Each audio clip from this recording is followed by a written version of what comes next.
Bismillahirrahmanirrahim. Assalamualaikum warahmatullahi wabarakatuh. Alhamdulillah, wassalatu wassalamu ala rasulillah habibina Sayyidina Muhammad ibn Abdullah wa ala alihi wa ashabihi wa mawalah amma ba'd. Yang sangat kami cintai, perindu ridha Allah, perindu kemuliaan, perindu baginda Nabi Sallallahu Alaihi Wasallam, yang harus senantiasa jadi bahan renungan, dan renungan ini adalah setiap saat memperhatikan rizki atau apapun yang kita makan, makanan yang kita makan, minuman yang kita minum, baju yang kita kenakan, kendaraan yang kita kendarai, fasilitas-fasilitas yang kita nikmati. Kita harus menjelajah dengan pikiran dan hati kita, kesadaran kita ke hal-hal yang Allah berikan kepada kita. Atau saat ini fasilitas yang Allah berikan kepada kita. Apakah itu semua halal atau haram? Yang kita makan adalah barang halal atau haram, harus kita pastikan. Kalau haram jangan dimakan. Lebih baik kita lapar. Karena haram itu memasukkan api ke dalam perut kita. Yang kita kenakan ini baju apa? Halal atau haram? Dari mana kita mendapatkan uang untuk beli baju ini? Kita sering lupa. Kadang melakukan kebaikan tapi tidak lupa dengan keharaman. Tampak untuk ibadah tapi tidak sadar kalau dia ibadah dengan baju yang haram. Ini orang tertipu. Kenapa? Tidak memperhatikan, tidak pernah merenungi tentang kehalalan atau keharaman hartanya. Tidak pernah berpikir. Sehingga dia melakukan begitu saja. Bisa jadi orang bolak-balik umrah, ternyata dia rebutan waris dengan saudaranya belum beres-beres. Yang dipakai adalah harta warisan, harta rebutan, hasil rebutan. Itulah orang ke neraka melalui Makkah. Dan itu banyak. Ada orang melakukan sujud, rukuk, sholat, ratusan rakaat barangkali. Tapi tidak sadar bajunya haram. Bisa hasil riba. Bisa habil berbohong. Atau mengambil hak orang lain, Masya Allah. Kalaupun mohon kepada Allah nggak dikabul, Anda istajabu lidzalik sampai. Suatu ketika ada seorang tampak dia adalah dengan baju yang compang-camping. Tampak bukan orang yang cinta dunia. Dia menengadahkan tangannya, mengadu kepada Allah, ya Rabb, pengaduan yang serius. Akan tapi Nabi bersabda, bagaimana mungkin bisa dikabul doanya orang tersebut? Kenapa? Malbasu haram, ma'kalu haram, masrabu haram, malbasu haram. Semua yang dimakan haram, yang diminum haram, pakaiannya adalah haram. Bagaimana Allah akan kabul doa? Ternyata bukan sekedar doa tidak ada kabul, akan tapi dosa di hadapan Allah dengan keharaman. Maka pastikan kalau kita makan sesuatu adalah halal zatnya dan halal cara mengambilnya. Ada halal zatnya adalah benda-benda yang halal. Beras, nasi, dan seterusnya. Halal cara mengambilnya adalah, ya pun beras tapi cara mencuri. Beras itu halal secara zatnya. Tapi karena cara mengambilnya adalah mencuri, jadi haram. Harus kita perhatikan, haram bukan sekedar barang. Bukan sekedar barangnya barang halal. Itu daging kambing halal. Tapi kalau kita hasil mencuri, na'udzubillah. Dan semua ada hitungannya di hadapan Allah. Keharaman yang dilakukan seorang hamba membuahkan siksa yang pedih nanti. Dan kita harus sadar makna ini. Ingin beribadah tapi dengan makanan yang haram. Ingin ibadah haji dengan rezeki yang haram. Kalau para ulama menggambarkan seperti orang mau berwudu tapi dengan air kencing, ya nggak akan suci sampai kapanpun. Tujuan sebaik apapun jika diraih dengan cara yang tidak baik nggak akan sampai kepada tujuan. Keharaman itu kalau dimakan seseorang akan menjadikan anggota tubuhnya bermaksiat mau tidak mau, sya'a ma'aba. Yang menjadi masalah adalah orang tidak sadar kalau itu haram.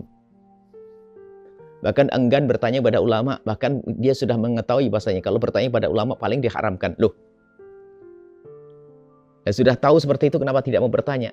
Dia menghindar dari bertanya karena dia mengerti jawaban ulama adalah haram. Berarti dia memaksakan untuk makan yang haram. Tidak akan berkah orang-orang semacam ini. Dan mari kita tengok diri kita sendiri. Ayo, bagaimana? Dari mana yang kita makan itu? Dari hasil bisnis kayak apa? Kalau ada ribanya dan seterusnya, lalu kita makan. Katanya untuk ibadah. Bagaimana kita ibadah dengan sesuatu yang haram?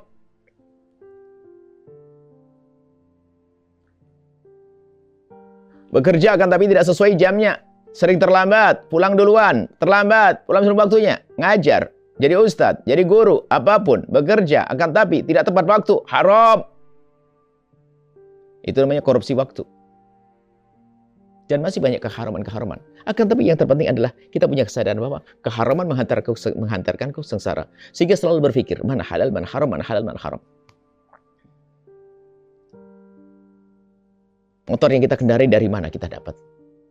Baju yang kita pakai dari mana kita dapat? Minuman kita minum dari mana kita dapat? Kalau pasti itu dari yang halal, oke. Kalau tidak, lebih baik aku lapar. Oh, hebat ini. Daripada kita masuk hukuman Allah, murka Allah Subhanahu wa taala. Ini saja.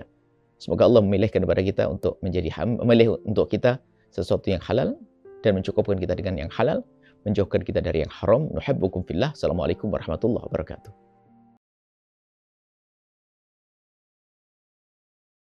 Assalamualaikum warahmatullahi wabarakatuh. Alhamdulillah wassalatu wassalamu ala Rasulillah. Habibina sayyidina Muhammad ibn Abdullah wa ala alihi wa ashabihi wa mawalah, amma ba'd. Para perindu ridho Allah, pecinta baginda Nabi sallallahu alaihi wasallam, hamba yang mendambakan kebahagiaan nanti di akhirat. Hamba yang beriman kepada hari akhir. Harus kita terus gugah kesadaran kita bahwasanya kita akan berpindah dari alam dunia menuju alam akhirat. Harus kita yakini pentingnya beriman kepada hari akhir agar kita membangun hidup yang baik di dunia untuk hari akhir. Sehingga orang yang beriman tentang adanya kehidupan di akhirat, maka hidupnya harus semakin tertata. Dan begitu mudah dia menghibur dirinya di saat dalam keadaan misalnya malapetaka, uji dengan musibah dan seterusnya. Dia bisa menghadirkan kebahagiaan di dalam hatinya lalu berkata, sakit yang aku rasa ini hanya di dunia singkat. Dan Allah berjanji akan menggantiku dengan pahala yang berlipat-lipat dan keindahan nanti di surga. Maka spontan setelah itu akan menjadi reda sakit yang dirasa. Karena apa? Tahu buah daripada sakit ini. Buahnya nanti di akhirat. Nah, kesadaran semacam ini perlu terus kita asah. Kemudian, jadi kita semuanya akan menuju ke akhirat sana. Dan kisah di akhirat panjang. Tidak ada akhirnya. Lalu kisah dunia adalah sesaat. Makanya fahami bahwa sesakit-sakitnya seorang hamba di dunia ada batasnya. Dan sebahagia-bahagianya seorang hamba di dunia juga ada batasnya. Batas kematian, batas akhir. Maka selagi masih berada di dunia ini, ayo kita mempersiapkan untuk menuju yang abadi. Dunia ini sangat sementara sekali. Yang abadi hanya akhirat. Selamanya.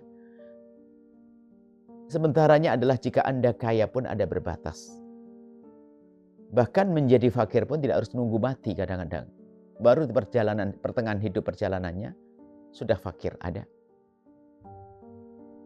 Dan fakir menjadi kaya raya, runtuh menjadi fakir ada. Ada juga tampaknya kaya tapi fakir. Artinya nggak bisa menikmati semua kekayaannya. Bayangkan, dia kaya raya, harta melimpah, rumah megah, kamarnya penuh dengan AC, kulkas banyak. Tapi ternyata petunjuk dari dokter berkata, agar Pak Haji tersebut untuk sementara agar tidak tidur di ruangan ber-AC atau tidak boleh minum air es, air dingin. Kan? Padahal masih di dunia pun ada yang dibatasi. Belum nanti adalah semakin umur semakin tidak bisa menikmati semuanya. Dunia. Ini sudah tidak enak. Kursi empuk menjadi tidak enak. Itulah dunia yang sementara. Yang abadi nanti di surga kalau Anda di surga selamanya. Keindahan yang panjang kisahnya dan tidak ada hentinya. Maka menyadari bahwasanya akhirat itu adalah selamanya, itu harus ada imbangannya. Dunia itu sementara. Kita sementara. Dan kita akan meninggalkan kisah dunia ini. Maka dari itu lihat, kesadaran akan makna ini menjadikan seorang hamba hidupnya menjadi baik dan benar. Dia tahu semua apa yang dilakukan di saat berada di dunia yang sementara ini akan ada buah yang dipetik nanti di akhirat. Sehingga seorang hamba pun mudah menghibur diri saat dalam petaka kemiskinan misalnya, bencana dan seterusnya, dia akan berkata, ini akan berakhir. Karena kisah dunia.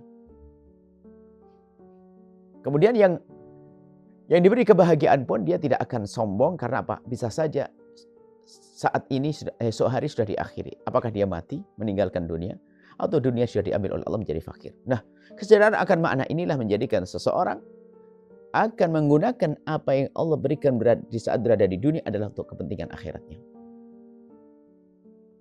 Kenapa?